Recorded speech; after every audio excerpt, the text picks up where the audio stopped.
ونذيرا وداعيا إلى الله بإذنه وسراجا منيرا أما بعد أعوذ بالله من الشيطان الرجيم يا أيها الناس اتقوا ربكم الذي خلقكم من نفس واحدة وخلق منها زوجها وبث منهما رجالا كثيرا ونساء واتقوا الله الذي تساءلون به والأرحام إن الله كان عليكم رقيبا يا أيها الذين آمنوا اتقوا الله حق تقاته ولا تموتن إلا وأنتم مسلمون يا أيها الذين آمنوا اتقوا الله وقولوا قولا سديدا يصلح لكم أعمالكم ويغفر لكم ذنوبكم ومن يطع الله ورسوله فقد فاز فوزا عظيما أعوذ بالله من الشيطان الرجيم لن ينال الله لحومها ولا دماؤها ولكن يناله التقوى منكم وعن أنس بن مالك رضي الله تعالى عنه قال ضحى النبي صلى الله عليه وسلم بكبشين أملحين أقرنين فذبحهما بيده وسمى وكبر متفق عليه মুআজ্জাজ হাজিরিন প্রিয় মুসল্লিয়ানে কেরাম পর্দার আড়ালের মা ও বোনেরা সকল প্রশংসা আল্লাহ সুবহানাহু ওয়া তাআলার জন্য যে আল্লাহ সুবহানাহু ওয়া তাআলা আমাদেরকে বিগত ঈদুল ফিতর উদযাপন করার পরে দ্বিতীয় যে আমাদের সর্বোত্তম অনুষ্ঠান সর্বোত্তম ধর্মীয় যে অনুষ্ঠান ঈদুল আযহা সেই ঈদুল আযহার সন্নিকটবর্তী হওয়া এবং সর্বোপরি তার আগের যে দিন ইয়াউমুল জুমআ সেদিনে জুমআর সালাত পড়তে আসার তৌফিক দিয়েছেন শুধু তাই নয় নিরাপদে সুন্দরভাবে যেখানে আমাদের অন্যান্য ভাইয়েরা বিভিন্ন টেনশন বিভিন্ন সমস্যা নিয়ে আছেন যেমন ধরুন গাজা ফিলিস্তিন ইন্ডিয়াতে তারা পড়তে পারবে কিনা নিরাপদে থাকবে কিনা কি সমস্যা না জানি ঘটে যায় না জানি আমাদের মসজিদ ভেঙে দেয় না জানি আমাদের উপরে বোমা এসে পড়ে এই একটা টেনশন তাদের কাজ করছে কিন্তু আমরা আলহামদুলিল্লাহ অত্যন্ত নিরাপদের সাথে অত্যন্ত সুন্দরভাবে সুস্থভাবে এসে সালাতুল জুমা আদায়ের জন্য আসতে পেরেছি যে রব্বে কারীম আমাদের এই তৌফিক দিয়েছেন তারই কৃতজ্ঞতা জ্ঞাপনার্থে বলি আলহামদুলিল্লাহ সালাত ও সালাম বর্ষিত হোক আমার নবী আপনার নবী সর্বোত্তম নবী সর্বোৎকৃষ্ট নবী নবীকুল শিরোমণি শাফিউল মুযনিবিন রাহমাতুল লিল আলামিন মুহাম্মাদুর রাসূলুল্লাহ সাল্লাল্লাহু আলাইহি ওয়াসাল্লাম যে নবী তার উম্মতের কখন কি করণীয় কি করলে উম্মত জান্নাতে যেতে পারবে কখন কি বর্জনীয় কি করলে উম্মত জাহান্নামের আযাব থেকে বাঁচতে পারবে সব কিছু যে নবী আমাদের জন্য বলে গেছেন সেই নবীর উপরে সালাত ও সালাম, আল্লাহুম্মা সাল্লি আলাইহি আল্লাহুম্মা বারিক আলাইহি। অতঃপর মুআজ্জাজ মুসল্লিয়ানে কেরাম, পর্দার আড়ালের মা বোনেরা, আমরা আজকে জুমায় যে আলোচনাটি রাখবো বলে চিন্তা করেছি সেটি হচ্ছে কুরবানি, মাসলা মাসাইল, ঈদ ও কুরবানি। এটাই বলা উচিত, যদিও আপনারা আগে শুনেছেন কিনা জানি নেই, শুনবেন, এটাই স্বাভাবিক। আর আমি এটাই বলা আমার জন্য উপযুক্ত। কালকে ঈদ, কালকে ঈদের ব্যাপারে কি মাসলা মাসাইল আছে, কুরবানির একটা ব্যাপার আপনারা শুনেছেন, কিন্তু আজকে এটা সময় এটাই দাবি করে যে এই মাসলাটা আলোচনা হোক, এই আলোচনাটা হওয়া দরকার। তাই আমি এই বিষয়টি আলোচনা করব। আমা তাওফীক ইল্লা বিল্লাহ, আলাইহি তাওয়াক্কালতু ওয়া ইলাইহি উনীব। আমরা যারা মুসলমান আছি, আল্লাহ নবী যখন মদিনাতে গেলেন, মদিনাতে হিজরত করেছেন, তখন এটা হলো আনাস ইবনে মালিক থেকে হাদিস, মুসলিমে হাদিস এসেছে, কাদিমান নবী সাল্লাল্লাহু আলাইহি ওয়াসাল্লাম আল মাদিনাতা ফারআ আন্নাহু ইয়ালআবান ফি ইয়াওমাইন। নবী সাল্লাল্লাহু আলাইহি ওয়াসাল্লাম যখন হিজরত করে মদিনাতে গেলেন, সেখানে গিয়ে দেখেন সেখানের মানুষেরা 2 দিন আনন্দ ফুর্তি করে, উদযাপন করে, অনুষ্ঠান পালন করে। তখন আল্লাহ নবী বলছেন, মা হাদানিল ইয়াওমান আল্লাযানি তালআবুনা ফীহিমা, এই যে 2 দিন তোমরা অনুষ্ঠান করছো, উদযাপন করছো, আনন্দ ফুর্তি করছো, এটি কোন 2টি দিন?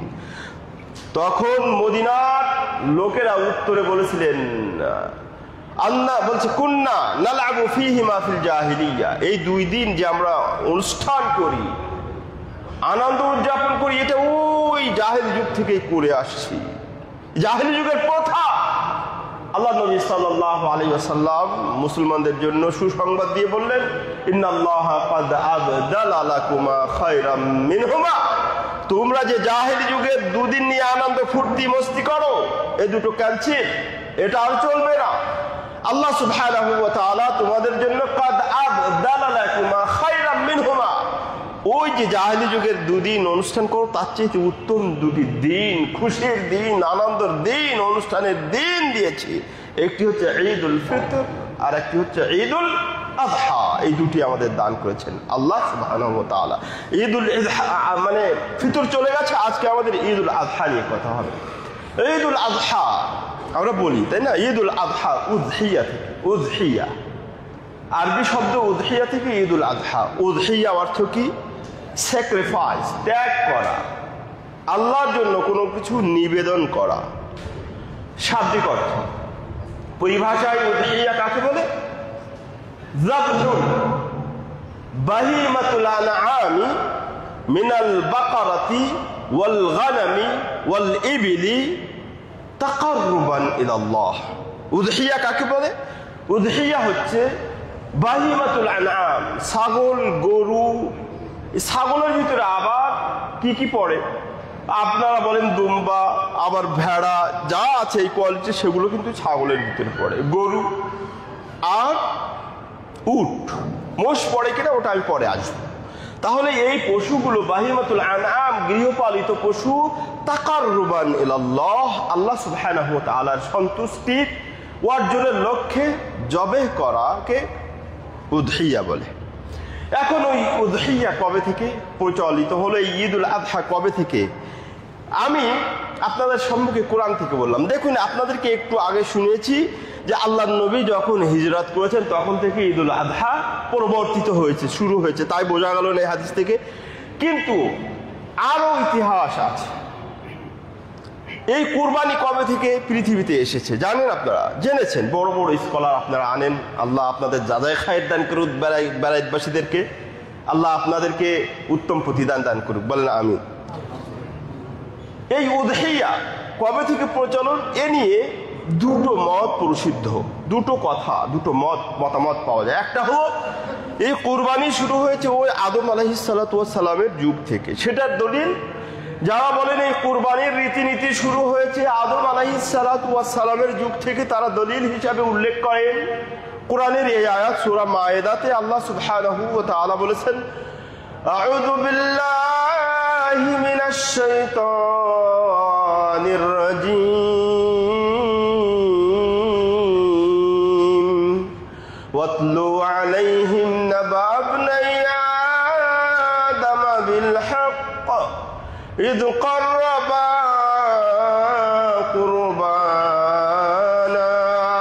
فتقبل من أحدهما ولم يتقبل من الآخر। লম্বা আয়াত, 2-3 আয়াত। সেখানে আল্লাহ কি বলেছেন? আল্লাহ সুবহানাহু ওয়া তাআলা বলেছেন, হে নবী, তুমি তোমার উম্মতদেরকে জানিয়ে দাও, তাদেরকে এই কিচ্ছাটা বলো, শুনিয়ে দাও। কি কিচ্ছা বলছেন? নাবা আবনাই আদম বিল হক, বনে আদম মানে আদম, আমাদের পিতা যে আদমের 2 সন্তান হাবিল এবং কাবিলের যে ঘটনা, এটা হক সহকারে, সত্য সহকারে শুনিয়ে দেন। এখান থেকে একটা জিনিস আমাদের শিক্ষণীয় আছে। আমরা যারা বক্তৃতা করি, মানে মসজিদে হোক, জুমার খুতবায় হোক, ওয়াজের মাঠে হোক, আমরা অতিরঞ্জন করি। যখন কোনো ঘটনা বলি তখন অতিরঞ্জন করি, বাড়িয়ে বলি, রং লাগিয়ে বলি। আল্লাহ বলছেন না, ওয়াতলু আলাইহিম নাবা আবনাই আদম বিল হক, সত্য সহকারে যতটুকু ঘটেছে ততটুকুই বলতে হবে। এখান থেকে এই শিক্ষা পেলাম। কি ঘটনা? আল্লাহ বলছেন, কাররাবা কুরবানা, হাবিল এবং কাবিল আদমের 2 সন্তান আল্লাহর জন্য কুরবানি নিবেদন করেছিলেন, কুরবানি পেশ করেছিলেন। ফাতুকুব্বিলা মিন আহাদিহিমা ওয়া লাম ইতাকাব্বাল মিনাল আখার, একজনের কুরবানি আল্লাহ সুবহানাহু ওয়া তাআলা কবুল করেছিলেন, আর দ্বিতীয় জনের কুরবানি কবুল করেননি। প্রথম যার কোরবানি কবুল হয়েছিল সেটা হচ্ছে হাবিল। হাবিল ভালো লোক ছিল, ভালো মানুষ ছিল। তার সোর্স অফ ইনকামের মাধ্যম ছিল হলো গম, খেজুর, এই যে ফসলাদি চাষ আবাদ করা। হ্যাঁ, তো সে সবচেয়ে দেখে দেখে উৎকৃষ্ট, উত্তম, ভালো মানের গম আল্লাহর জন্য নিবেদন করলেন, কুরবানি করলেন, আল্লাহ কবুল করে নিলেন। ওয়ালাম ইতাকাব্বাল মিনাল আখার, যার কুরবানি আল্লাহ কবুল করলেন না, তার কুরবানি হলো সেটা কাবিলের কুরবানি। কাবিলের কুরবানি কবুল না হওয়ার কারণ, কাবিলের সোর্স অফ ইনকামের মাধ্যম ছিল হলো পশু পক্ষী, ছাগল, গরু, এই টাইপের। তো এগুলো বেচা কেনা ইত্যাদি করে। তো সে কি করলো? কাবিল দেখলো যে তার এই গরু ছাগলের মধ্যে হতে, ছাগলের মধ্যে সবচাইতে রুগ্ন, গায়ে গোস্ত নেই, মরা মরা ভাব, এই টাইপের একটা ছাগল আল্লাহর জন্য নিবেদন করলেন। আল্লাহ কি করলেন না? গ্রহণ করলেন না। এবার কি করলেন? একজনের কুরবানি আল্লাহ কবুল করলেন, আর একজনের আল্লাহ রিজেক্ট করলেন, প্রত্যাখ্যান করলেন। এবার যার কুরবানি কবুল হয়নি, কাবিল তো খারাপ বলেই ওর কবুল হয়নি, কবুল করেনি, তাই না? এবার বলছে, ক্বালা লা আকতুলান্নাক, কেন তোমার কুরবানিটা আল্লাহ কবুল করলেন? আমি তোমাকে হত্যা করব। এটা কি ঠিক? সেই তখন থেকে কিন্তু হত্যারও রীতিনীতি চালু হয়। আমি ওইদিকে আর যাচ্ছি না, কারণ আমার অনেক মাসলাম আছে, বলতে হবে। তাহলে এখান থেকে কেউ কেউ বলেছেন যে এখান থেকে কুরবানির রীতিনীতি শুরু। এটা একটা মত, তার দলিল। এখান থেকে আমরা কি শিক্ষা পাই? বেড়াইবাসীরা শুনবেন প্লিজ। এখান থেকে কিন্তু আমরা একটা জিনিস শিক্ষা পাই, এই কিচ্ছা থেকে আমরা একটা জিনিস শিক্ষা পাই, সেটা হলো এই যে আমরা লাখ লাখ টাকা খরচ করে কুরবানি দেব, সেখানে থাকতে হবে ইখলাস, আল্লাহর মুহাব্বত, আল্লাহর ভালোবাসা, আল্লাহর সন্তুষ্টি অর্জন, অন্য কিছু না। কারণ মানে ওই যে হাবিল দিয়েছিল কয়েকটি গম, কয় টাকা দাম, আর এ দিল ছাগল, অনেক দাম ওর তুলনায়, কিন্তু এরটা গ্রহণ হয় না। কারণ এর খুলুসিয়াত ছিল না, এর ইখলাস ছিল না, এর আল্লাহ লিল্লাহিয়াত এই চিন্তা চেতনা ছিল না। এ মনে করছে না দিলে কি হয়, এই জন্য দিলাম। আর সে হাবিল বলছে না, এটা আল্লাহর জন্য হোক, সেটা গম, এটা আল্লাহর জন্য, লিল্লাহিয়াত ছিল, খুলুসিয়াত ছিল, এই জন্য কবুল হয়েছিল। ঠিক আছে। 2 নম্বর মত, কুরবানি কখন থেকে শুরু হয়েছে? 2 নম্বর মত বলেছে না, এটা ইব্রাহিম আলাইহিস সালাতু ওয়াস সালামের যুগ থেকে। তাদের দলিল কি? তাদের দলিল হলো, ফালাম্মা বালাগা মাহুস সা'য়া ক্বালা ইয়া বুনাইয়া ইন্নী আরা ফিল মানামি আন্নী আযবাহুকা ফানজুর মাযা তারা। যখন ইব্রাহিম আলাইহিসসালামের বাচ্চা দান করলেন, ইসমাইল আলাইহিসসালাম, কত কষ্টে, বুড়ো বয়সে একটা ছেলে, এমনিতে সন্তানদের প্রতি, ছেলেদের প্রতি একটু আমাদের ভালোবাসা দুর্বলতা বেশি, তারপরে যদি বৃদ্ধ বয়স হয় সেটা আরো বেশি। তাই না? আবার এই বৃদ্ধ বয়সে যখন ছেলে উঠা বসা বাবার সাথে, মানে কি কিশোরের ভাব, এটা বলা হয়েছে তাফসীর কারকরা বলছেন কিশোর বয়সের কাছাকাছি এই সময়টা কিন্তু বাচ্চারা অত্যন্ত আদরের হয়, তাই না? বাবা বাবা করে ডাকে, বাবার সাথে যায় আসে, এই সময় অনেক আদরের, তাই না? সেই সময় আল্লাহ বলছেন, ও ইব্রাহিম, তোমার প্রিয় বস্তু আমি যেটা দান করেছি ওটা আল্লাহর জন্য কুরবানি করো। চিন্তা করেছেন কি কঠিন পরীক্ষা? ইব্রাহিম আলাইহিস সালাতু ওয়াস সালাম মানেই পরীক্ষা। আমাদেরকে আল্লাহ সুবহানাহু ওয়া তাআলা বলেন লাকাদ কানা লাকুম ফি ইব্রাহিমা উসওয়া, আমাদের জন্য ইব্রাহিম আলাইহিস সালাতু ওয়াস সালামকে আল্লাহ আদর্শ করেছেন, মানে অনুসরণীয়, অনুকরণীয়। কারণ কি জানেন? ইব্রাহিম আলাইহিস সালাতু ওয়াস সালাম তার পদে পদে আল্লাহর জন্য পরীক্ষা দিয়েছিলেন। দেখুন, ইসমাইল জন্মগ্রহণ করলো, বললো, আল্লাহ বলছেন, ও ইব্রাহিম, ইসমাইল এবং হাজেরাকে নিয়ে মক্কায় থুয়ে আসো। মক্কা কি এখনকার মতো এরকম জমজমাট ছিল? বলছে রব্বানা ইন্নী আসকানতু, আয়াতে আসছে, আমি ওইদিকে যেতে চাচ্ছি না, তাও আসছে বারবার প্রেক্ষাপটে। মানে ইসমাইল আলাইহিস সালামকে নিয়ে বলছে যাও ওই মক্কা, যেখানে লোক নেই, জনবসতি নেই, খাদ্য নেই, পানি নেই, মরুভূমির এক প্রান্ত, ওখানে গিয়ে রেখে আসো। কি কঠিন পরীক্ষা! বাচ্চা একটা দিলে আল্লাহ, তুমি বাচ্চা দিলে ছোট বুড়ো বয়সে, সেটা আবার বললে স্ত্রী সহ রেখে আসো, আসলেন রেখে। কত কঠিন পরীক্ষা! আবার একটু বড় হলো, তখন আবার আল্লাহ বললেন যে এটা জবাই করো। ওরে বাবা, কঠিন পরীক্ষা, তাই না? ফালাম্মা বালাগা মাহু সা'য় ক্বালা ইন্নী আরা ফিল মানাম। আল্লাহ সুবহানাহু ওয়া তাআলা বলছেন, যখন চলাফেরা করছে, উঠছে, বসছে, কিশোর ভাব, শিশু থেকে শিশু বড় হয়েছে, তখন বলছে ইন্নী আরা ফিল মানামি আন্নী আযবাহুকা। আল্লাহ নির্দেশ করেছেন জবাই করতে। এসে ইব্রাহিম আলাইহিস সালাতু ওয়াস সালাম বলছেন, ছেলে আমি তো দেখছি, আল্লাহর পক্ষ থেকে স্বপ্নে দেখছি যে আমি তোমাকে আল্লাহর জন্য কুরবানি দিচ্ছি, জবে করছি। ফানদুর মাযা তারা, তোমার ওপিনিয়ন কি, মতামত কি? আমাদের বাচ্চারা হলে, আমাদের ইয়াং কিশোররা হলে, আমরা আপনারা যদি বলি যে এরকম হয়েছে, তারা কি করবে? সাথে সাথে শুয়ে পড়বে, নাকি? বেড়াতবাসী আমাদের যারা ছেলেরা আছে, যুবক কিশোররা যদি শুনে যে জবাই করবে বাবা, সাথে সাথে শুয়ে পড়বে, নাকি বাংলাদেশে থাকবে না, ইন্ডিয়ায় চলে যাবে। এমন দৌড় দেবে, এমন পালাবে, তাকে এই বাংলাদেশে খুঁজে পাবেন না, হয় মায়ানমারে যাবে, তা নাহলে ইন্ডিয়ায় চলে যাবে, এমন অবস্থা। কিন্তু সন্তান দেখেন, যেমন বাবা তেমন পুত্র। বলছে ইফআল ফাফআল মা তুমার, বাবা তুমি যে আদেশ তোমাকে করা হয়েছে, আদিষ্টিত হয়েছে, সেটাই করো। সাতাজিদুনি ইনশাআল্লাহু মিনাস সাবিরিন, আমাকে তুমি ধৈর্যশীল পাবে। আমি পালাবো না, আমি উঠে দৌড় দেব না, আমি ধৈর্যশীলতার পরিচয় দিব, সহিংসতার পরিচয় দিব। আমাকে জবাই করতে চাইলে জবাই হব, আমি দৌড়াবো না, ভাগবো না, পালাবো না। দেখেছেন? এই তখন থেকে কেউ কেউ বলেছেন এই কুরবানির ইতিহাস এই ইব্রাহিম আলাইহিস সালাতু ওয়াস সালাম থেকে। এখান থেকে আমরা কি শিক্ষা পেলাম? দুটা ইতিহাস পেলাম না? কুরবানির কটা ইতিহাস জানলাম? দুটো।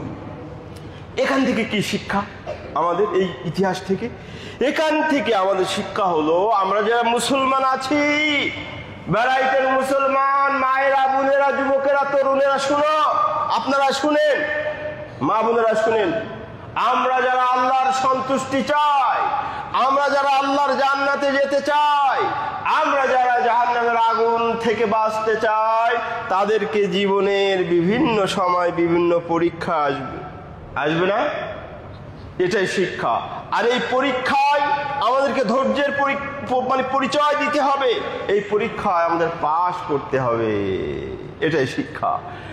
আরো একটা শিক্ষা আমরা এই ঘটনা থেকে শিক্ষা পাই, সেটা হচ্ছে আল্লাহর জন্য যখন দান করব, সাদাকা করব, কোনো কিছু কোরবানি করব, সবচেয়ে প্রিয় বস্তুটা করতে হবে। এটাও যেমন পায় শিক্ষা, আরো একটা জিনিস পায়, আরো একটা জিনিস শিক্ষা পাই, খুলুসিয়াতের সাথে করতে হবে। ঠিক আছে? তাহলে এই ঘটনা থেকে আমরা কয়েকটি আরো শিক্ষা আছে, কিন্তু আমি ওইদিকে যেতে চাইছি না, সময় খুব শর্ট। এগুলো আমরা এখান থেকে পাই। এখন চলে যাই কুরবানি, আমরা যে করব কুরবানি, মাসলা মাসাইল চলে যায়, ডাইরেক্ট মাসলা মাসাইল চলে যায়। এখন কুরবানিতে চলে গেলাম, কুরবানির ইতিহাস জানেন, এবার কুরবানি করতে হবে না। কুরবানি কি করব? প্রথমত বললাম কুরবানি করতে হবে হয় ছাগল, ছাগলের ভিতরে ভেড়া, দুম্বা, যা এই টাইপের যা আছে সেগুলো, আর গরু আর উট, এই তিনটি। মহিষের ব্যাপারে ইখতিলাফ করা হয়েছে, মহিষ কুরবানি করা যাবে কিনা, এটা ইখতিলাফ। তো আমরা যারা আমাদের দেশে এটা গৃহপালিত পশু হিসাবে না, মহিষ আমাদের দেশে গৃহপালিত পশু না, যদি সেটা গৃহপালিত হয় তাহলে কেউ কেউ জায়েজ বলেছেন, যে এটা যদি অনেকে ইন্ডিয়াতে এটা গৃহপালিত, তারপরে ইন্ডিয়াতে গরু দিলে সমস্যা করে, তাহলে মহিষ দে, সমস্যা নেই, তাদের জন্য কেউ কেউ জায়েজ বলেছে। কিন্তু আমরা যে পরিস্থিতিতে আসি, আমাদের জন্য উত্তম হলো, আমাদের জন্য ভালো হলো, আমাদের জন্য হাদিস সম্মত হলো ছাগল, গরু, উট, মহিষের দরকার নেই। ঢং করে, ইচ্ছা করে, মনে চাইছে বলে আপনি মহিষ দিয়ে একটা ইখতিলাফ সৃষ্টি করবেন, মতানৈক্য করবেন, এটা দরকার নেই। হ্যাঁ, যদি বাধ্য হন, সমস্যার সৃষ্টি হয়, সেটা আলাদা ব্যাপার, ঠিক আছে। এবার কুরবানি তো করব, কুরবানি কয়দিন করা যায় আপনারা জানেন, কুরবানির দিন সহ কয়দিন, আরো 3 দিন, তাই না? এই 3 দিনকে আল্লাহ নবী সাল্লাল্লাহু আলাইহি ওয়াসাল্লাম বলেছেন আইয়ামু আকলিন ওয়া শুরবিন ওয়া যিকরুল্লাহি তাআলা। এই কুরবানির দিন কিন্তু শুধু আজকেই, মানে সরি কালকেই, মানে কুরবানির দিন যেটা আই মিন কুরবানির দিন সহ আরো 3 দিন, তাই না? আইয়ামে তাশরিক যেগুলোকে বলা হয়, আইয়ামে তাশরিক বলা হয়, এই তাশরিকের এই কয়দিন আপনি কুরবানি দিতে পারবেন। এখন এই কুরবানির দিন আমরা, আপনারা এখানে দেখেছেন বা আপনারা মাশাআল্লাহ বেড়াইতে অনেক লোক হজে যান, দেখেন ওখানে কিন্তু হজের দিন ব্যাপক, কুরবানির দিন ব্যাপক ঝামেলা হয়, আজকে ওখানে হচ্ছে, এই জন্য ওরা কিন্তু পরবর্তী দিন মানে কুরবানি দেয়। আপনারা চাইলে পারেন এখন কুরবানি দিবেন, কুরবানি দেওয়া শেষ, কুরবানি মাসলা মাসাইলে চলে যাচ্ছে। এবার কুরবানির ভাগ বন্টন কিভাবে হবে? ভাগ বন্টন করবেন না। আমরা কুরবানি দেই কিসের জন্য? প্রথমত নিয়ত কি করেছি বলেন তো? আল্লাহর, এটা একটা আল্লাহর বিধান, কুরবানি দেওয়া আল্লাহর বিধান, এটা হুকুম নিয়ে কেউ কেউ বলেছেন ওয়াজিব, কেউ কেউ বলেছে সুন্নাতে মুআক্কাদা। আমরা সুন্নাতে মুআক্কাদার পক্ষে, এই কারণে যদি আমরা কুরবানি দেওয়াকে ওয়াজিব বলি তাহলে অনেক গরিব মিসকিন যারা কুরবানি দিতে পারবে না তারা গুনাহগার হয়ে যাবে। ওয়াজিব ছাড়লে কি হয়? গুনাহগার হয়ে যায়। এই জন্য আমাদের হানাফি মাযহাব সহ অনেকেই বলেছেন কুরবানি ওয়াজিব, কিন্তু জমহুরুল উলামা, অধিকাংশ আলেম উলামা বলেছেন কুরবানি হচ্ছে সুন্নাতে মুআক্কাদা। আমরা এই মতের পক্ষে, কারণ যদি এটাকে আমরা ওয়াজিব সাব্যস্ত করি তাহলে সাধারণ গরিব মিসকিন, সাধারণ নিঃস্ব, মানে স্বাবলম্বী যারা না, তারা কুরবানি দিতে পারে না। তাহলে ওয়াজিব যদি বলি তাহলে ওয়াজিব ছাড়ার কারণে প্রত্যেক মানুষ গুনাহগার হয়, তাহলে আমরা কেন তাদেরকে গুনাহগার করতে যাব? এই জন্য আমরা জমহুরুল উলামাদের মতে অধিকাংশ আলেম উলামা বলেছেন এটা সুন্নাতে মুআক্কাদা, সুন্নাতে মুআক্কাদা। এবার কুরবানি দিলাম, এটা কি করব? কুরবানি কয় ভাগ হবে এ ব্যাপারে আল্লাহ সুবহানাহু ওয়া তাআলা বলেছেন আউযু বিল্লাহি মিনাশ শাইতানির রাজীম ফাকুলু মিনহা ওয়া আত'ইমুল বাঈসাল ফাকির। এখানে একটা আয়াতে আল্লাহ বলেছেন, আরেক জায়গায় আল্লাহ বলেছেন ফাকুলু মিনহা ওয়া আত'ইমুল কানি' ওয়াল মু'তার। আল্লাহ সুবহানাহু ওয়া তাআলা বলেছেন এই যে তোমরা কুরবানি দিচ্ছ, এই কুরবানি থেকে ফাকুলু মিনহা, তোমরা খাও, ওয়া আত'ইমুল কানি' ওয়াল মু'তার, একটা আল বাঈস আল ফাকির, নিজেরা খাও এবং গরিব মিসকিন যারা আছে, যারা কুরবানি দিতে পারেনি তাদেরকে খাওয়াও। তাহলে কয়টা ভাগ পেলাম? আল্লাহর কোরআন থেকে? নিজেরা খাবো আল্লাহ বলেছেন, আর গরিব মিসকিন নিঃস্ব যারা মানে দিতে পারে না তাদেরকে দেবো, এটা দুটো ভাগ পেলাম। আর তার কি কোনো ভাগ নেই? আমরা যে ফ্রিজে, ডিপ ফ্রিজে ভরে রাখি, এটার কি কোনো দলিল আছে?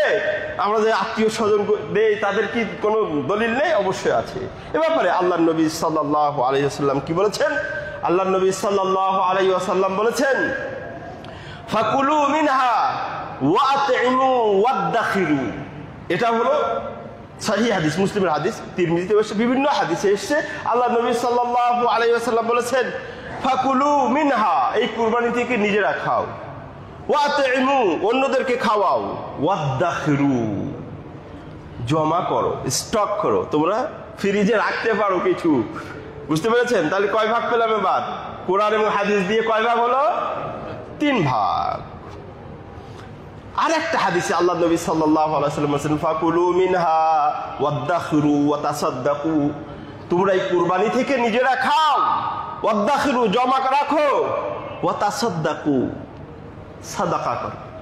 তাহলে কয় টোটাল 3 ভাগই হল, টোটাল 3 ভাগ। তার মানে এই কুরবানি থেকে আমরা নিজেরা খাবো আর লোকদেরকে খাওয়াবো আর স্টক করব।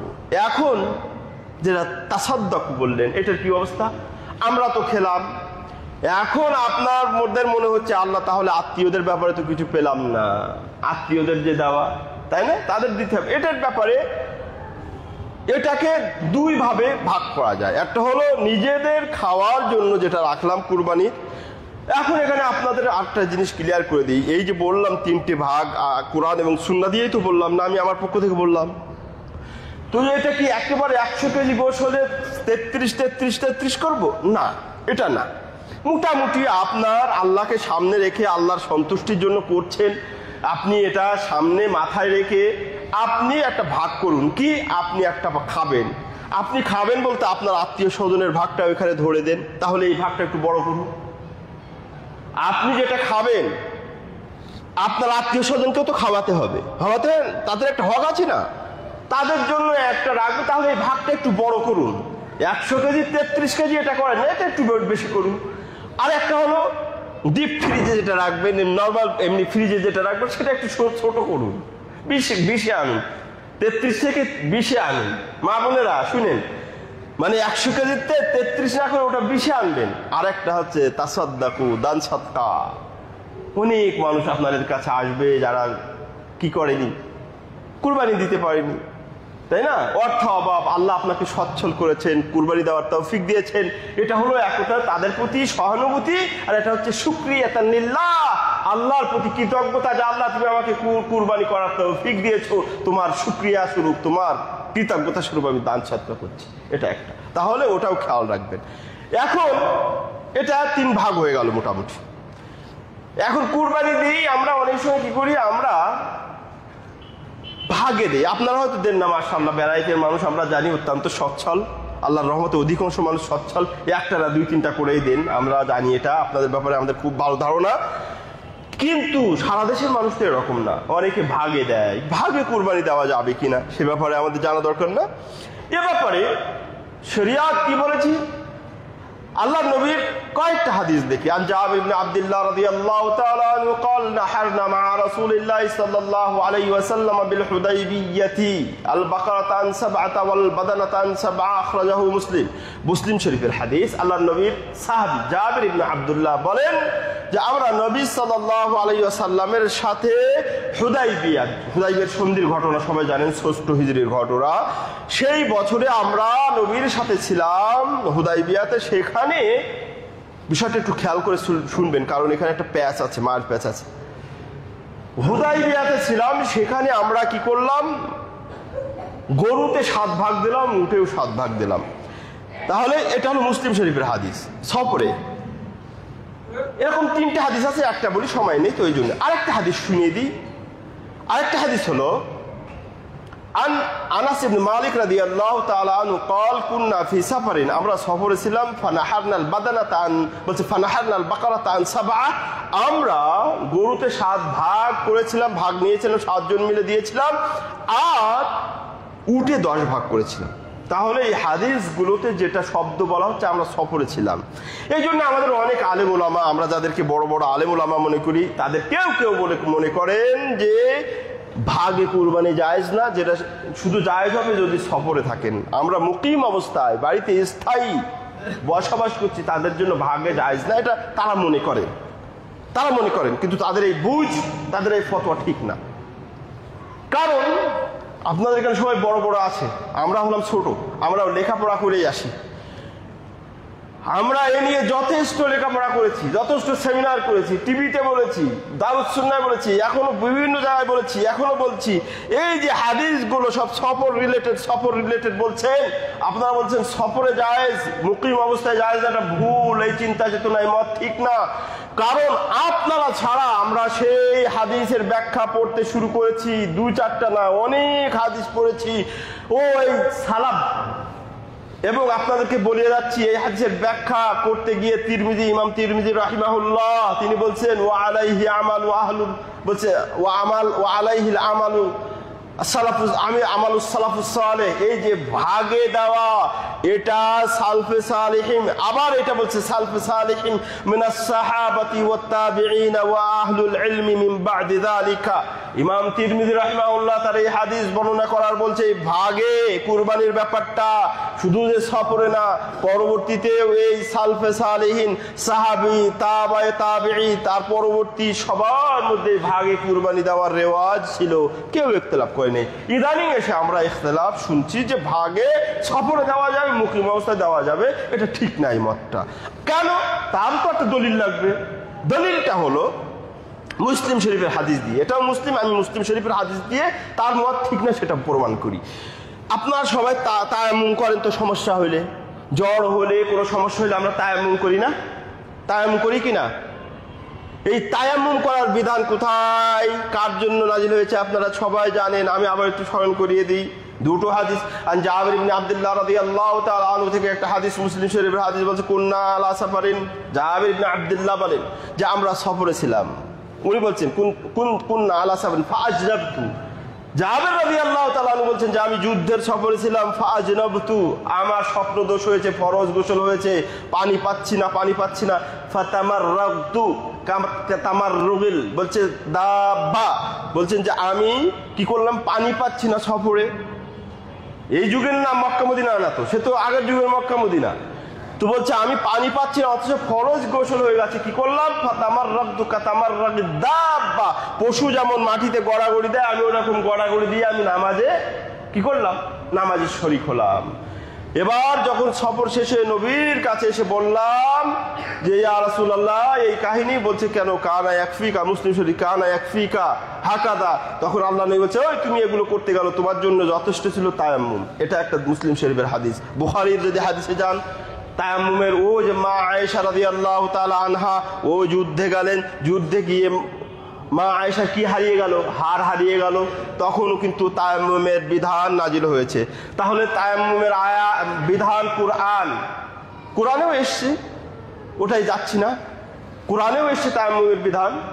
ফালাম তাজিদু মাআন ফাতায়াম্মামু সাঈদান তাইয়্যিবা, যদি পানি না পাও পবিত্র মাটি দিয়ে তায়াম্মুম করো। কিন্তু এই তায়াম্মুমের প্রেক্ষাপট কারণ কি, সফরে ছিল। মা আয়েশার হার হারিয়ে যাওয়া সেটাও সফরে, তখনও তায়াম্মুমের বিধান এসেছে। আবার জাবের রাদিয়াল্লাহু তাআলা আনহুর যে কাহিনী সেটাও সফরে ছিল। তাহলে এই ঘটনা থেকে আমরা কি বুঝলাম, তায়াম্মুম ফরজ হয়েছে, তায়াম্মুম মুসলিমদের জন্য বিধান নির্বাচিত হয়েছে কোথায়, সফরে। তাহলে সেটা তো আমরা সফরেও যেমন ব্যবহার করি, তায়াম্মুম করি, আবার উপস্থিত থেকে মুকিম অবস্থায় তায়াম্মুম করি, সমস্যা হলে করি কিনা। তাহলে এ ব্যাপারে তো আপনারা বলেন না যে তায়াম্মুম শুধু সফরে করতে হবে, বাড়িতে থাকলে করা যাবে না, কারণ এটা সফরে হয়েছে। বুঝতে পেরেছেন না? আমি কি বুঝাতে পেরেছি আপনাদেরকে? বুঝাতে পেরেছি? তায়াম্মুমের বিধানটা হয়েছে কোথায়, মুসাফিরদের জন্য সফরে। তাহলে যদি আপনারা বলেন কুরবানি ভাগে যায় শুধু সফরে, বাড়িতে থাকলে না, তাহলে তায়াম্মুমও তো সেটা বলা দরকার, কিন্তু সেটা তো বলেন না। তায়াম্মুমের ব্যাপারে ফতোয়া দিচ্ছেন না, বাড়িতেও সমস্যা হলে করা যাবে, সফরেও করা যাবে। তাহলে কুরবানিও সেম অবস্থা গেল। দুটো ফতোয়া। 3 নাম্বার মাসলা মাসাইল। এই সময় তো একেবারে শেষ গো, 10 পর্যন্ত নেব ইনশাআল্লাহ। সেটা হলো কুরবানি যে দেব, আমাদের অনেকের ইচ্ছা, আমার মা নেই, বাবা নেই, দাদা নেই, দাদি নেই, নানি নেই, তাদের পক্ষ থেকে, মাইয়েতের পক্ষ থেকে কুরবানি দেব কিনা সবাই আমরা চাই। তাদের ধন সম্পদ খাচ্ছি, কত কোটি কোটি টাকা, তাদের পক্ষ থেকে কুরবানি দিতে ইচ্ছা হয়। এ ব্যাপারে শরীয়ত কি বলে, জায়েজ কিনা? এ ব্যাপারে জায়েজ। এই মাইয়েত মৃত্যু ব্যক্তির পক্ষ থেকে কুরবানি দেওয়া জায়েজ। তার 3টি সূরাত, 3টি অবস্থা। মৃত্যু ব্যক্তির পক্ষ থেকে কুরবানি দেওয়া যাবে কি না, তার 3টি অবস্থা। একটা হলো মৃত্যু ব্যক্তির পক্ষ থেকে কুরবানি দেওয়া ওয়াজিব। প্রথম অবস্থা, মৃত্যু ব্যক্তির পক্ষ থেকে কুরবানি দেওয়া ওয়াজিব, কিন্তু শর্ত হলো ওই মৃত্যু ব্যক্তি বলে যাবে, ও বেড়াইতবাসী, এই তো তোমাদের আমি কত ব্যবসা বাণিজ্য রেখে গেছি, আমি কোটি কোটি টাকার সম্পদ রেখে যাচ্ছি, ছেলে মেয়েরা, আমি যখন মরে যাব আমার তো আর সওয়াব কামানোর কোনো অবস্থা থাকবে না, তোমরা প্রত্যেক বছর আমার এই রেখে যাওয়া ধন সম্পদ থেকে একটা করে কুরবানি আমার নামে দিও, তোমার মা বাবার নামে দিও রে ছেলেরা মেয়েরা। এরকম যদি ওসিয়াত করে যায় তাহলে এই ওসিয়াত পূরণের জন্য মৃত্যু ব্যক্তির পক্ষ থেকে কুরবানি দেওয়া কি ওয়াজিব, কি ওয়াজিব। একটা সূরত, একটা অবস্থা। দুই নাম্বার হলো মৃত্যু ব্যক্তি সেটা বলে যায় না, আমাদেরকে ওয়াসিয়াত করে যায় না, কিন্তু আমরা চাইছি আমার মা বাবার পক্ষ থেকে কুরবানি দেবো যাতে করে তারা সওয়াবের ভাগীদার হয়। তাহলে এই ব্যাপারে দলিল কি জায়েজ? মৃত্যু ব্যক্তির পক্ষ থেকে দ্বিতীয় অবস্থা বলছি, মৃত্যু ব্যক্তির পক্ষ থেকে কুরবানি দেওয়া জায়েজ। তার দলিল হলো 4-5টা আছে, আমি 2-1টা হয়তো বলবো। একটা হচ্ছে عن علي بن ابي طالب رضي الله تعالى عنه ضحى النبي عن علي بن ابي طالب رضي الله تعالى عنه ضحى بكبشين। এটা তিরমিজির হাদিস। আলী রাদিয়াল্লাহু তাআলা আনহু তিনি দুটো কুরবানি দিলেন। কটা কুরবানি দিয়েছেন? আহাদুহুমা আন নাফসিহি, একটা হচ্ছে নিজের পক্ষ থেকে, ওয়াল আখার দ্বিতীয়টা হচ্ছে আনিন নবী সাল্লাল্লাহু আলাইহি ওয়াসাল্লাম, নবীর পক্ষ থেকে। ফাকিলা লাহু, তাকে বলা হলো, হে আলী, তুমি কেন নবী সাল্লাল্লাহু আলাইহি ওয়াসাল্লামের পক্ষ থেকে কেন কুরবানি দিচ্ছ? তখন তিনি বললেন যে আওসানি, আমাকে নবী নিষেধ ওসিয়াত করেছে, ফালা আদাউ আনহু আবাদা, অতএব আমি এটা কি করবো না, কোনোদিন ছাড়বো না। তাহলে একটা গেল। আবার এটা একটা দলিল দিলাম, যদিও ওসিয়াত ছিল। আর একটা দলিল দেই, সেটা হচ্ছে মুসলিমের হাদিস, দাহান নবী সাল্লাল্লাহু আলাইহি ওয়াসাল্লাম বিকাফশিন, বলছে নবী সাল্লাল্লাহু, এটা মুসলিম শরীফের হাদিস, দাহান নবী সাল্লাল্লাহু আলাইহি ওয়াসাল্লাম বিকাফশিন, নবী সাল্লাল্লাহু আলাইহি ওয়াসাল্লাম একদা একটা কুরবানি দিলেন। দুটো হাদিস, একটা বললাম, একটা যেটা স্পষ্ট ভাবে বলি, যাহান নবী সাল্লাল্লাহু আলাইহি ওয়াসাল্লাম বিকাফশাইনি আকলানাইনি আমলাহাইন, নবী সাল্লাল্লাহু আলাইহি ওয়াসাল্লাম দুটো কুরবানি দিলেন, শিংওয়ালা মোটা তাজা। ফাকালা আহাদুহুমা আন নাফসিহি, একটা হলো তার নাফসে, তার নিজের পরিবার, নিজের পক্ষ থেকে, পরিবারের পক্ষ থেকে, ওয়াল আখার দ্বিতীয়টা হচ্ছে আন উম্মতিহি, তার উম্মতের পক্ষ থেকে। এটা কিন্তু সহিহ হাদিস, মুসলিমের হাদিস। আরেকটা হাদিস যেটা বলতে ধরেছিলাম, যাহান নবী সাল্লাল্লাহু আলাইহি ওয়াসাল্লাম বিকাবশিন, নবী সাল্লাল্লাহু আলাইহি ওয়াসাল্লাম একটা কুরবানি দিলেন, ফাযাবাহাহা বিনাফসি বিয়াদিহি, নবী সাল্লাল্লাহু আলাইহি ওয়াসাল্লাম নিজে হাতে এটা কুরবানি দিলেন। ফাসাম্মা ওয়া কাব্বার, বিসমিল্লাহ বললেন, আল্লাহু আকবার বললেন, ওয়া ক্বাল ইন্না হাযা মিন আলি মুহাম্মদ ওয়া আন উম্মতি মুহাম্মদ। আল্লাহ নবী বললেন, এই যে কুরবানিটা আমি দিলাম, এটা আমি আমার মুহাম্মাদের পক্ষ থেকে এবং উম্মতে মুহাম্মাদের পক্ষ থেকে। কয়টা হাদিস বললাম? 2টা। 3 নাম্বার আরেকটা হাদিস শুনে দেন, শর্ট করে বলি। যাহান নবী সাল্লাল্লাহু আলাইহি ওয়াসাল্লাম বিকাবশিন ফাকালা ইন্না হাদিহি মিন উম্মতি মিম্মান লাম ইউযাহি। আল্লাহ নবী, এই 3টা হাদিস। আল্লাহ নবী সাল্লাল্লাহু আলাইহি ওয়াসাল্লাম একটা কুরবানি দিলেন, বললেন এই কুরবানিটা হচ্ছে আমার উম্মতের পক্ষ থেকে, যারা কুরবানি দেয় নাই তাদের পক্ষ থেকে। 3টা হাদিস বললাম তো। এখন দ্বিতীয় সূরাতের কি মাসলা দেওয়া হলো? মৃত্যু ব্যক্তির পক্ষ থেকে কুরবানি দেওয়া জায়েজ, কারণ আল্লাহর নবী যে নিজের পক্ষ থেকে দিলেন এবং উম্মতের পক্ষ থেকে দিলেন। তো উম্মত, আল্লাহর নবীর উম্মত তো যারা বেঁচে আছে তারাই, না মরে গেছে তারা উম্মত? যারা মরে গেছে তারা কি আল্লাহর নবীর উম্মত না? উম্মত না, উম্মত তো। তাহলে আল্লাহর নবী বলছেন যারা মরে গেছে সে সকল উম্মতের পক্ষ থেকে, আনুম্মতি, আমার উম্মতের পক্ষ থেকে। আর এক হাদিসে বলছে যারা মরে গেছে সেই সকল উম্মতের পক্ষ থেকে, মানে নবীর সকল, বেঁচে আছে যে উম্মত, মরে গেছে যে উম্মত, সকল উম্মতের পক্ষ থেকে আল্লাহর নবী কি করলেন? কুরবানি দিলেন। তাহলে মাইয়েতের পক্ষ থেকে পাওয়া গেল। এটা 2 নাম্বার সূরাত হলো। 3 নাম্বার হলো, এটা ভালো, এটা খুব সুন্দর। এবং মৃত্যু ব্যক্তির পক্ষ থেকে যে কুরবানি দেওয়া যাবে, 5টা আলেম ওলামার কথা আমি নকল করতে পারি আল্লাহর রহমতে। তার মধ্যে একটা বলি, ইমাম ইবনুল কাইয়্যিম, শাইখুল ইসলাম ইবনু তাইমিয়া, বড় মাপের আলেম, তিনি বলছেন ফাতাজুজুল উযহিয়াতু আনিল মাইয়িতি, মৃত্যু ব্যক্তির পক্ষ থেকে কুরবানি জায়েজ, কামা ইয়াজুজু আনহুল ইতকু ওয়াল হাজ্জু ওয়াস সাদাকাতু, যেমন ভাবে মৃত্যু ব্যক্তির পক্ষ থেকে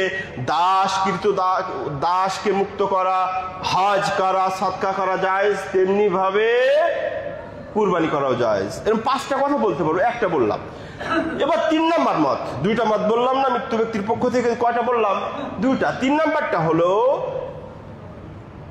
3 নম্বরের পক্ষে যারা কথা বলেছেন যে হ্যাঁ মৃত্যু ব্যক্তির পক্ষ থেকে কুরবানি দেওয়া যাবে, কিন্তু স্বতন্ত্র নয়, স্বতন্ত্র আলাদা কুরবানি নয়। কারণ তারা এদেরটা দলিল নির্ভর, কিন্তু জায়েজ। কি বলেছেন? মৃত্যু ব্যক্তির পক্ষ থেকে কুরবানি দেওয়া যাবে, কিন্তু স্বতন্ত্র কুরবানি না, বরং আপনি যে আপনার পক্ষ থেকে যে কুরবানিটা দিবেন সেখানে সওয়াবে শরীক করবেন। আর এটাই আল্লাহ নবী করেছেন, বুঝতে পেরেছেন? আর এটাই কি করেছেন? আল্লাহ নবী করেছেন। তাহলে আপনি মৃত্যু ব্যক্তির পক্ষ থেকে স্বতন্ত্র কুরবানি না দিয়ে কি করবেন? আপনি যেটা দিচ্ছেন সেই কুরবানিতে আপনার মৃত্যু ব্যক্তিদের শরীক করতে পারবেন, কারণ আল্লাহ নবী এটাই করেছেন। এই হলো 3টে মত। সবগুলো দলিল বললাম, দলিল ছাড়া একটা কথা বলেছি। অতএব আপনাদের যেটা ভালো লাগে সেটাই করবেন। আমার যেটা ইখতিয়ার, আমার যেটা স্টাডি, আমার যেটা গবেষণা, মৃত্যু ব্যক্তির পক্ষ থেকেও আলাদাভাবে কুরবানি দেওয়া যাবে, কারণ এটা সাদকা। এটা কি করবেন? সাদকা করবেন। আর এটাই আরেকটা এই সঙ্গে রিলেটেড আরেকটা মাসলা শুনে যান। যদি আপনি মৃত্যু ব্যক্তির পক্ষ থেকে সাদকা হিসাবে আর একটা স্বতন্ত্র কুরবানি দেন, মানে 2 নম্বরটা আপনাদের পক্ষ থেকে একটা, মা বাপ দাদা নানা নানি যারা মরে গেছেন তাদের পক্ষ থেকে যদি আর একটা স্বতন্ত্র দিতে চান, সেটা হবে সাদকা। সেখান থেকে কিন্তু এই কুরবানির ভাগের মতো ফ্রিজে ঢুকানো যাবে না, মা বোনেরা ও ভাইরা, সেখানে ফ্রিজে ঢুকানো যাবে না, কারণ ওটা সাদাকা। সাদাকা আপনি খাইতে পারবেন না, আপনি আত্মীয় স্বজনটা দিতে পারবেন না, সম্পূর্ণটা কি করে দিতে হবে?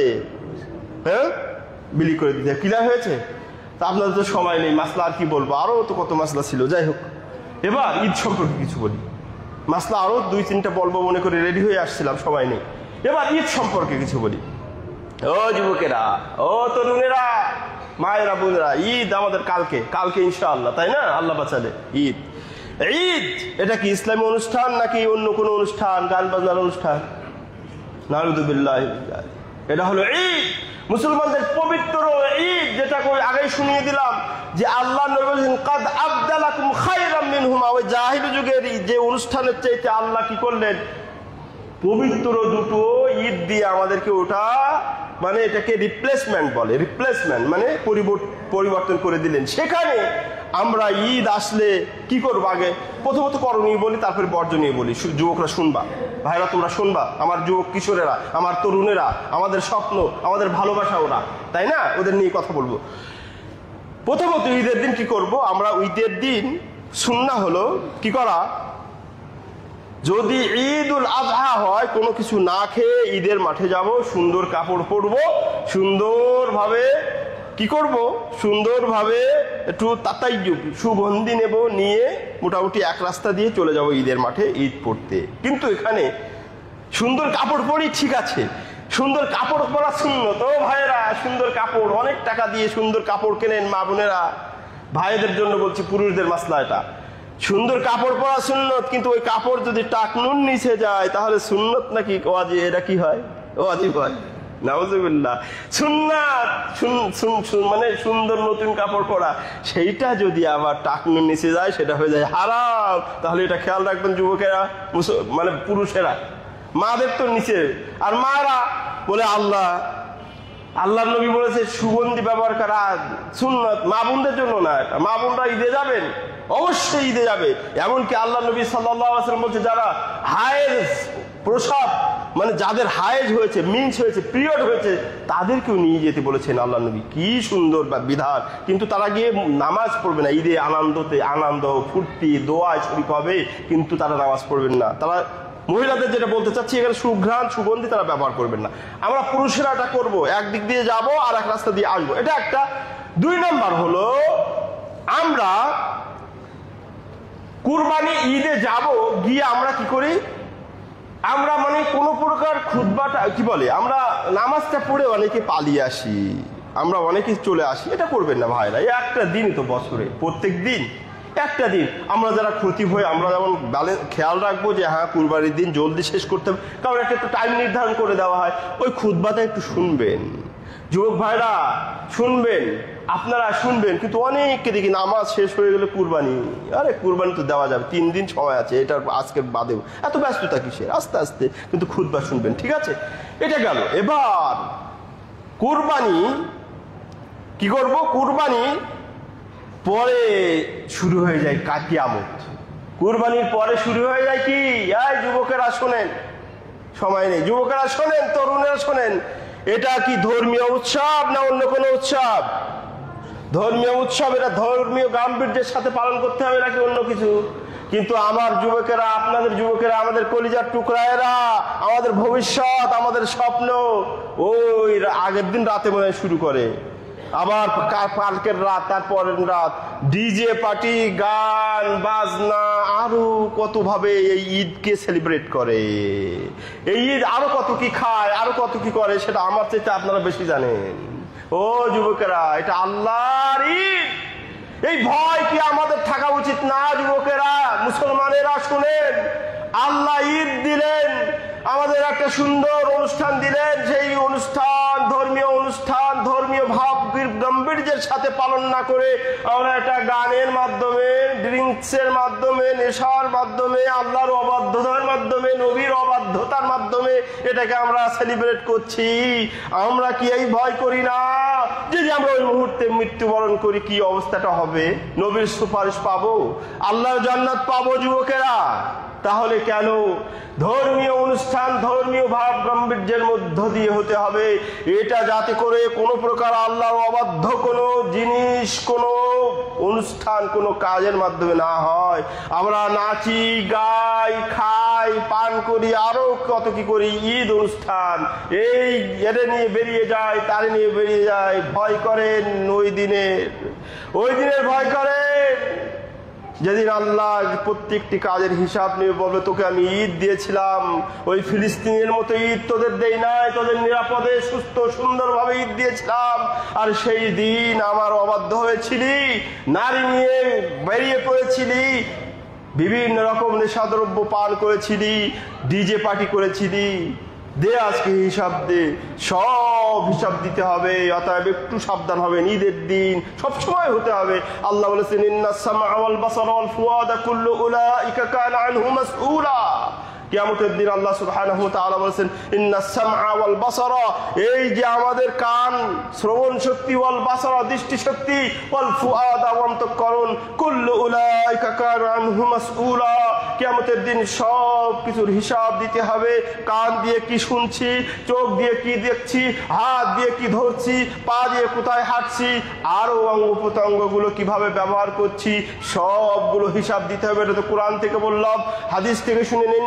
সাহাল ইবনে সাআদ রাদিয়াল্লাহু তাআলা আনহু قال, সাহাল ইবনে সাআদ থেকে বর্ণিত, নবী সাল্লাল্লাহু আলাইহি ওয়াসাল্লাম বলেছেন, মান ইয়াদমান লি মা বাইনা লিহইহি ওয়া মা বাইনা রিজলাইহি আদমান লাহুল জান্নাহ। ও উম্মতেরা শোনো, যারা আমার শাফাত পেয়ে জান্নাতে যেতে চাও তারা শোনো, যারা আমার শাফাত পেতে চাও, নবীর কিয়ামতের দিন শাফাত পেতে চাও তারা শোনো। মাইয়াদমান লি মা বাইনা লিহইহি, যারা এই মুখটাকে নিরাপদ রাখবে, এই দিয়ে মিথ্যা বলবে না, ধোঁকা দিবে না, অন্যকে অবৈধভাবে অনেক কিছু করবে না। ওমা বাইনা রিজলাইহি, দুই পায়ের মধ্যকার, রানের মধ্যকার যে অঙ্গ প্রত্যঙ্গ দেওয়া হয়েছে, হাত পা ইত্যাদি, এগুলোকে নিরাপদ রাখবে। আল্লাহ নবী বলছেন, আদমান লাহুল জান্নাহ, আমি নবী তার জন্য জান্নাতের জিম্মাদার হলাম। তাহলে ঈদকে একটু ভালোভাবে সেলিব্রেট করতে হবে। আর 1 মিনিটের মধ্যে শেষ করছি, সেটা হলো আমরা এই দিন কিছু বিদআত করি। ওই ঈদের দিন হলে আত্মীয় স্বজন মরে গেছে, সারা বছর খেয়াল নেই, সারা বছর তাদের স্মরণ হয় না। ঈদের দিন কি করি? ঈদের দিন গিয়ে কবর, হুজুর ভাড়া করে নিয়ে কবর জিয়ারত করি, এটা বিদআত। হুজুর ভাড়া করে নিয়ে সবাই কবর জিয়ারত করি, মোনাজাত করি, এটা বিদআত, নাজায়েজ। আবার ওই দিন লাইটিং করি, এই করি, সেই করি, কবর লাইটিং করি, এগুলো বিদআত। আরো অনেক বিদআত আছে, সময় তো নেই। আল্লাহ সুবহানাহু ওয়া তাআলা আমাদের ঈদকে ইসলামী পন্থায় যেভাবে আল্লাহর নবী করেছেন, সাহাবারা করেছেন, তাবেঈরা করেছেন, সেইভাবে ঈদ উদযাপন করার তৌফিক দান করুন, বলেন আমিন। আল্লাহ ঈদের শিক্ষা নিয়ে আমাদেরকে চলার তৌফিক দান করুন, আমিন। আল্লাহ আমাদের মধ্যে অনেকেই বেঁচে নেই, থাকলে তারা আমাদের সাথে ঈদ উদযাপন করতো, কুরবানি দিত। আল্লাহ তাদের কবরে, যারা কবরে ছাইত আছে, কবরের আযাবকে মাফ করে দাও আল্লাহ, তাদের কবরের কানেকশন জান্নাতের সাথে করে দাও আল্লাহ। আল্লাহ আমরা তাদের পক্ষ থেকে হয়তো কুরবানি দেবো, এই কুরবানির সবটুকু তাদের রূহের এতে পৌঁছাই দিও আমল নামায় আল্লাহ। আল্লাহ তুমি ফিলিস্তিনের মুসলমানদেরকে সাহায্য করো, তাদের ঈদকে নিরাপদে করার তৌফিক দান করো আল্লাহ। আমাদের মধ্যে যারা অসুস্থ আছি, ঈদ কালকে আল্লাহ সুস্থভাবে যাতে ঈদ করতে পারি এবং পরবর্তী আজীবনের জন্য সুস্থতা দান করো আল্লাহ। যারা বিপদগ্রস্ত আছি, ঋণগ্রস্ত আছি, আমাদের বিপদ থেকে মুক্ত করো আল্লাহ। আমাদের সন্তান সন্ততিদেরকে ইসলামী অনুশাসন মেনে ভালোভাবে চলার তৌফিক দান করো। ইবাদাল্লাহ রাহিমাকুমুল্লাহ, ইন্নাল্লাহা ইয়া'মুরুকুম বিল আদলি ওয়াল ইহসান ওয়া ইন্নাল্লাহা তাআলা জাওয়াদুন কারীমুন মালিকুম বাররুর রাউফুর রহিম।